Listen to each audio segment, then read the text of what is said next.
Once again welcome back to Amar's classes. ನಾನು ಅಮರೇಶ್ ಪೋತ್ನಾಳ್. ಇದೊಂದು ವಿಶೇಷ ವಿಡಿಯೋ ಆಗುತ್ತೆ.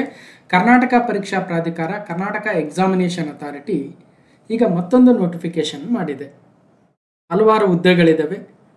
ಸೊ ನೋಡಿ, ನೀವು ಯಾವುದಾದ್ರೂ ಹುದ್ದೆಗಳಿಗೆ ಎಲಿಜಿಬಲ್ ಇದ್ದರೆ ಅಪ್ಲಿಕೇಶನ್ ಹಾಕಿ, ಅಥವಾ ಈಗ ಆಲ್ರೆಡಿ ಅಪ್ಲಿಕೇಶನ್ ಹಾಕಿದರೆ 708 ಹುದ್ದೆಗಳು 6 ಅಥವಾ 8 ವಿವಿಧ ನಿಗಮ ಮಂಡಳಿಗಳು ಇಲಾಖೆಗಳ 708 ಹುದ್ದೆಗಳಿಗೆ ಅಕ್ಟೋಬರ್ ಆರಂಭದಲ್ಲಿ ನೋಟಿಫಿಕೇಶನ್ ಮಾಡಲಾಗಿತ್ತು.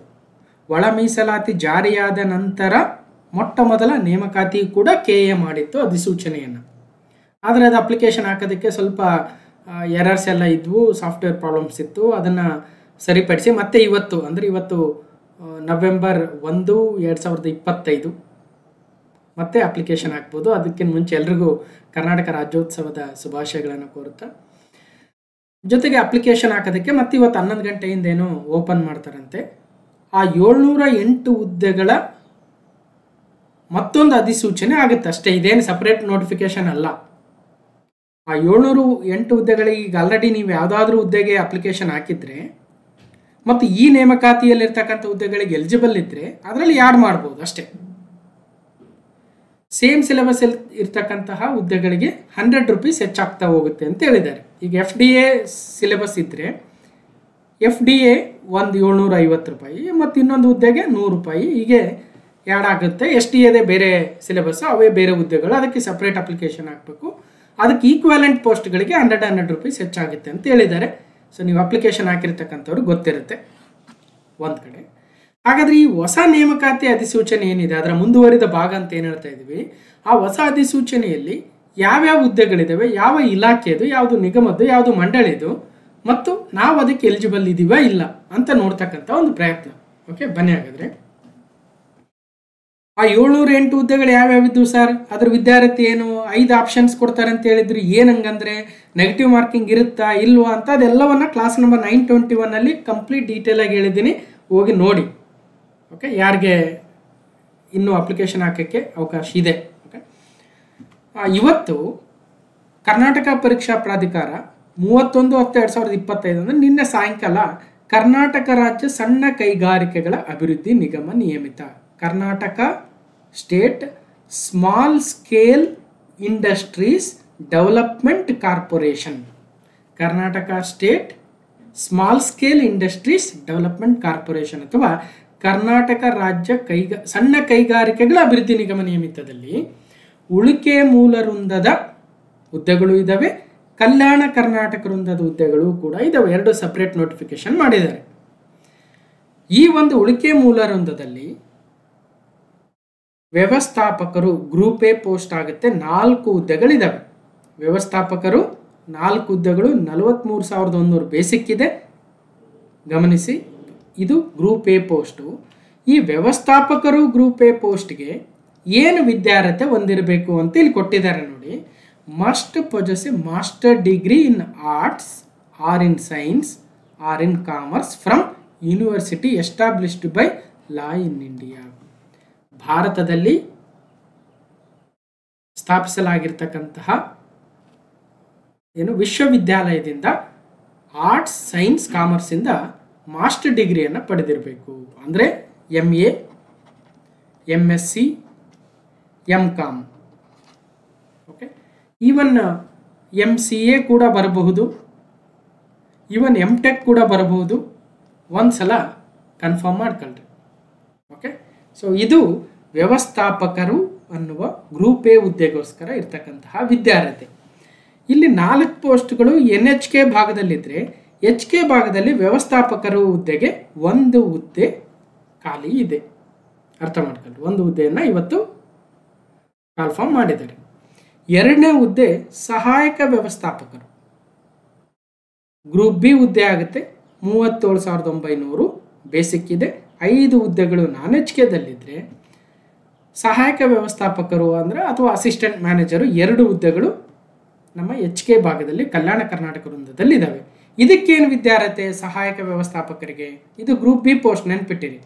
Must possess a degree from university established by law in India, ಅಂದರೆ ಎನಿ ಡಿಗ್ರಿ. ಅಸಿಸ್ಟೆಂಟ್ ಮ್ಯಾನೇಜರ್ಗೆ ಎನಿ ಡಿಗ್ರಿ ಮ್ಯಾನೇಜರ್ಗೆ ಅಥವಾ ವ್ಯವಸ್ಥಾಪಕರಿಗೆ ಗ್ರೂಪ್ ಎ ಪೋಸ್ಟ್ ಆಗಿರೋದ್ರಿಂದ ಮಾಸ್ಟರ್ ಡಿಗ್ರಿ ಕೇಳಿದ್ದಾರೆ ಅಷ್ಟೇ. ಅರ್ಥ ಮಾಡ್ಕೊಳ್ರಿ. ಆಲ್ಮೋಸ್ಟ್ ಎಲ್ಲರೂ ಡಿಗ್ರಿ ಮಾಡಿರ್ತೀವಿ, ಕೆಲವೊಬ್ಬರು ಮಾಸ್ಟರ್ ಡಿಗ್ರಿ ಮಾಡಿರ್ತಾರೆ. ಈಗ ಡಿಗ್ರಿ ಮಾಡಿರ್ತಕ್ಕಂಥವ್ರು ಡಿಗ್ರಿ ಹುದ್ದೆಗಳಿಗೆ ಅಪ್ಲಿಕೇಶನ್ ಹಾಕಿ, ಮಾಸ್ಟರ್ ಡಿಗ್ರಿ ಮಾಡಿದ್ರೆ ಎರಡಕ್ಕೂ ಅಪ್ಲೈ ಮಾಡ್ಬೋದು ಅಲ್ವಾ. ಮೂರನೇ ಹುದ್ದೆ ಹಿರಿಯ ಸಹಾಯಕರು ಅಥವಾ ಸೀನಿಯರ್ ಅಸಿಸ್ಟೆಂಟ್ ಅಂತ ಕರಿತೀವಿ. ಇದು ಗ್ರೂಪ್ ಸಿ ಹುದ್ದೆ. ಗಮನಿಸಿ, ಗ್ರೂಪ್ ಸಿ. ಈ ಗ್ರೂಪ್ ಸಿ ಹುದ್ದೆಯ ಪೇ ಏನಿದೆ ಅಂದರೆ 30,350 ಇದೆ. 30,350 ಪ್ಲಸ್ ಇದಕ್ಕೆ DA ಆ್ಯಡ್ ಆಗುತ್ತೆ, ಪ್ಲಸ್ HRA ಆ್ಯಡ್ ಆಗುತ್ತೆ. ಅದೆಷ್ಟಿದೆ ಪೇ ಕಮಿಷನ್ ಮೇಲೆ ಡಿಪೆಂಡ್ ಆಗಿರುತ್ತೆ. 30,000 ಬೇಸಿಕ್ಕು. ಓಕೆ, 5 ಹುದ್ದೆಗಳು HK ರೀಜನಲ್ಲಿದ್ದರೆ ಹಿರಿಯ ಸಹಾಯಕರು ಅಥವಾ ಸೀನಿಯರ್ ಅಸಿಸ್ಟೆಂಟ್ ಗ್ರೂಪ್ ಸಿ ಹುದ್ದೆಗಳಿಗೆ 2 ಹುದ್ದೆಗಳು HK ಭಾಗದಲ್ಲಿದ್ದಾವೆ. ಓಕೆ, 4ನೇ ಹುದ್ದೆ ಕಿರಿಯ ಸಹಾಯಕರು.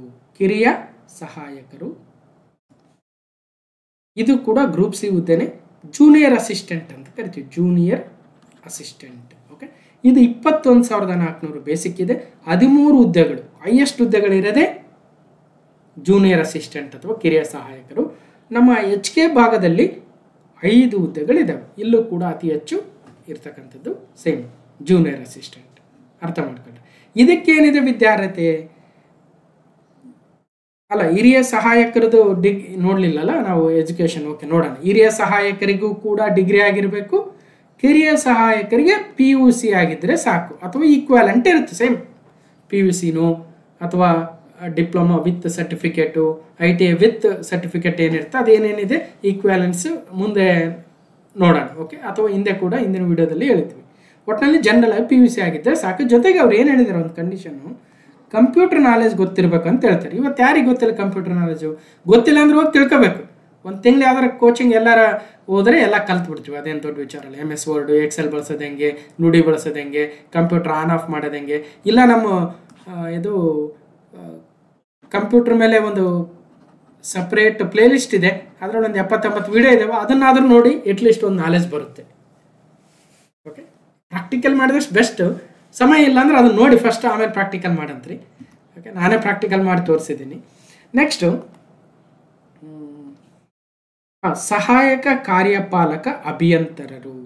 ಇದು ಸಿವಿಲ್ ಇಂಜಿನಿಯರಿಂಗ್ಸ್ಗೆ ಸಂಬಂಧಿಸಿರ್ತಕ್ಕಂಥದ್ದು. ಗ್ರೂಪ್ ಎ 52,620 ಬೇಸಿಕ್ ಇದೆ. 1 ಹುದ್ದೆ ಇದೆ ಸಹಾಯಕ ಕಾರ್ಯಪಾಲಕ ಅಭಿಯಂತರರು, AEE ಅಂತ ಕರಿತೀವಿ. ಅಸಿಸ್ಟೆಂಟ್ ಎಕ್ಸಿಕ್ಯೂಟಿವ್ ಇಂಜಿನಿಯರ್ ಇನ್ ಸಿವಿಲ್ ಸಹಾಯಕ ಕಾರ್ಯಪಾಲಕ ಅಭಿಯಂತರರು 1 ಹುದ್ದೆ ಇದೆ. ನಾನ್ HK ಭಾಗದಲ್ಲಿ. HK ಭಾಗದಲ್ಲಿ AEEಗೆ ಪೋಸ್ಟ್ಸ್ ಇಲ್ಲ. ಅರ್ಥ ಮಾಡ್ಕೊಂಡ್ರೆ. ಹಾಗಾದರೆ ಸರ್ ನಾವು ನಾನ್ HK ಬರ್ತೀವಿ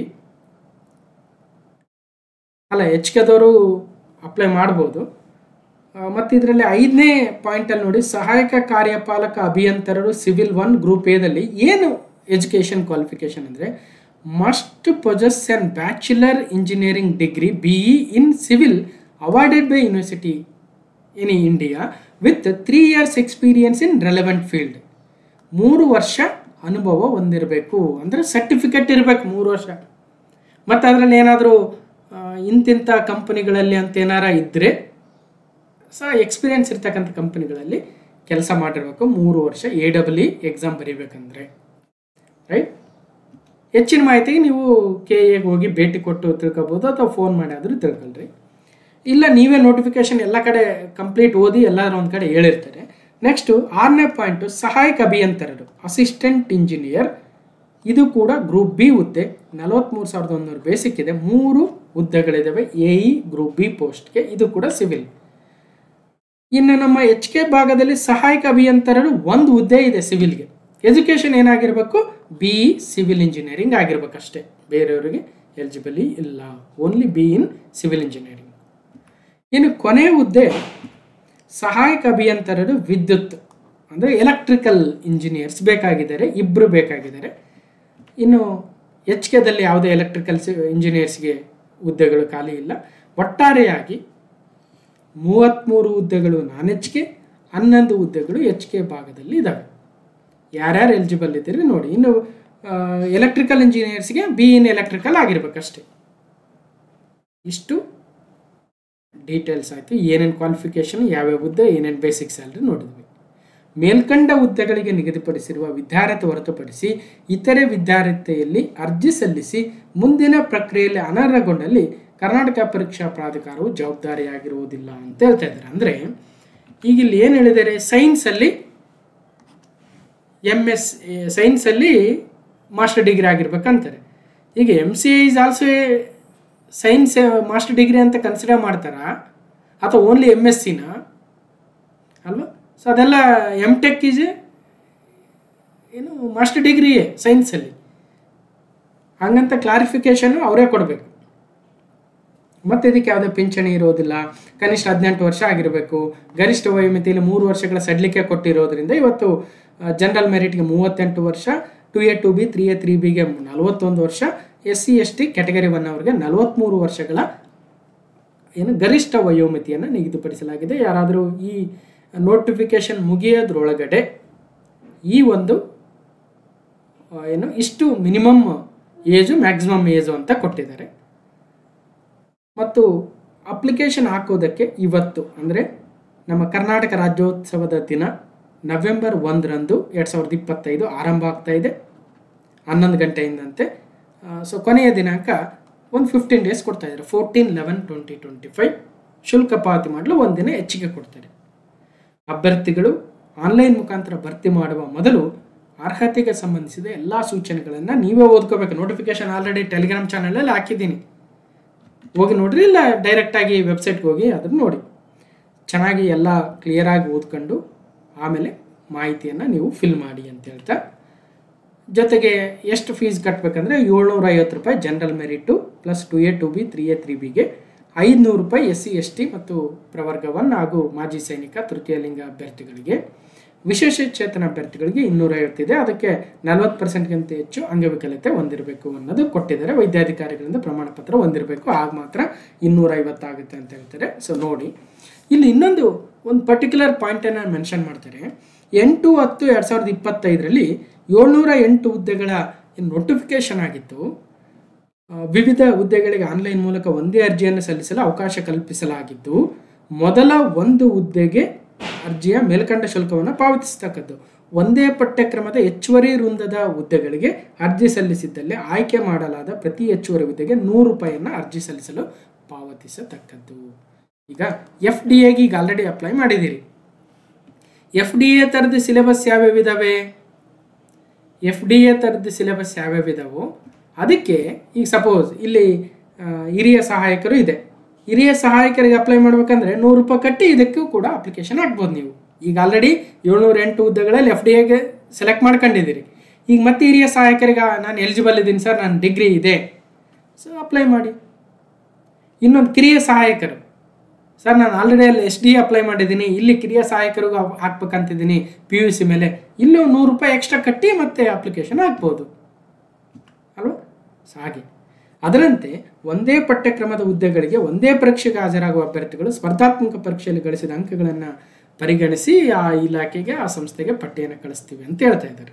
ಓಕೆ, ಅದೊಂದು. ಸೊ ಹಾಗಾಗಿ ನೋಡಿ ಯಾರ್ಯಾರು ಎಲಿಜಿಬಲ್ ಇದ್ರಿ ಹಾಕಿ. ಇನ್ನೇನಿದೆ, ಇಷ್ಟ ಆಯಿತು ಒಂದ್ಸಲ ನೀವೇ ಕಂಪ್ಲೀಟಾಗಿ ಓದ್ಕೊಳ್ಳಿ. ಓಕೆ, ಓದಿ ಅಪ್ಲಿಕೇಶನನ್ನು ಹಾಕಿ. ಈ ಹಿಂದೆ 8/10/2025ರಂದು ನೋಡಿ ಈ 8 ವಿವಿಧ ಇಲಾಖೆ ನಿಗಮ ಮಂಡಳಿಗಳು ಅಪ್ಲಿಕೇಶನ್ ಕರೆದಿದ್ರು. ಅವು ಯಾವ್ಯಾವ ಹುದ್ದೆ ಏನು ಅಂತ ಆಲ್ರೆಡಿ ಕ್ಲಾಸ್ ನಂಬರ್ 921ನಲ್ಲಿ ಏನೋ ಮಾತಾಡಿದ್ವಿ. ಸೊ ಹೋಗಿ ನೋಡಿ ಅಂತ ಹೇಳ್ತಾ, ಇನ್ನು ಸಿಲೆಬಸ್ ಏನಿರುತ್ತೆ ಅಂತ ಕೇಳ್ಬೋದು. ಸಿಲೆಬಸ್ಸನ್ನು ಒಂದು ಸಲ ಒಂದೇ ನಿಮಿಷ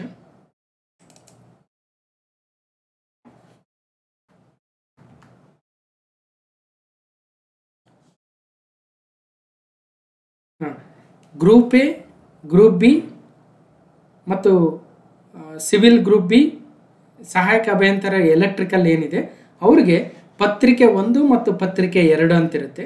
ಪತ್ರಿಕೆ 1ರಲ್ಲಿ ಏನಿರುತ್ತೆ ನೋಡೋಣ ಸಿಲೆಬಸ್.